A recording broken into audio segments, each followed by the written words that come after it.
மதுரை மாவட்டம் திருமங்கலத்தை அடுத்த கீழப்பட்டி மற்றும் சந்தையூரை சேர்ந்த இரு பிரிவினரிடையே நடந்த மோதலில் 8 பேர் படுகாயமடைந்தனர். அவர்கள் மதுரை அரசு மருத்துவமனையில் சிகிச்சைக்காக அனுமதிக்கப்பட்டுள்ளனர். சென்னை மாங்காட்டை அடுத்த கோவூர் ஊராட்சியைச் சேர்ந்தவர் நீலாவதி. இவர் ஆவடியில் உள்ள தனது மகள் வீட்டிற்கு சென்றுவிட்டு திரும்பியபோது வீட்டின் பூட்டு உடைக்கப்பட்டு உள்ளே இருந்த 32 சவரன் நகை மற்றும் 60,000 ரூபாய் ரொக்கப் பணம் கொள்ளையடிக்கப்பட்டதை அறிந்து திடுக்கிட்டார்.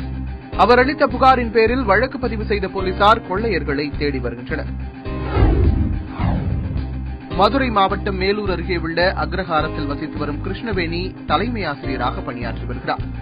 அவரது வீட்டிற்குள் நுழைந்த மர்ம நபர்கள் பீரோவில் இருந்த 35 சவரன் நகை மற்றும் 10,000 ரூபாய் ரொக்கப் பணத்தை கொள்ளையடித்து சென்றனர். இதேபோல் திருவள்ளூரை அடுத்த காக்கலூர் பகுதியைச் சேர்ந்த கந்தசாமி என்பவரின் வீட்டின் பின்பக்க கதவை உடைத்து 15 லட்சம் ரூபாய் ரொக்கப் பணம் மற்றும் 62 சவரன் தங்க நகைகளை மர்ம நபர்கள் கொள்ளையடித்து சென்றனர்.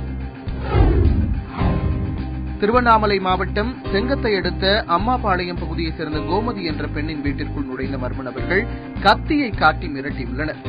வீட்டில் இருந்த 15 சவரன் நகை, 4 கிலோ வெள்ளி, 15,000 ரூபாயை கொள்ளையடித்துச் சென்ற நபர்களை போலீசார் தேடி வருகின்றனர்.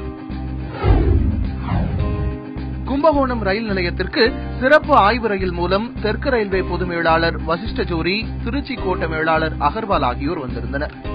அப்போது அரியமங்கை பகுதியில் ரயில் தண்டவாளத்தை கடக்க மீண்டும் பழைய வழியை ஏற்படுத்தி தரக்கோரி அவர்களை பொதுமக்கள் முற்றுகையிட்டனர்.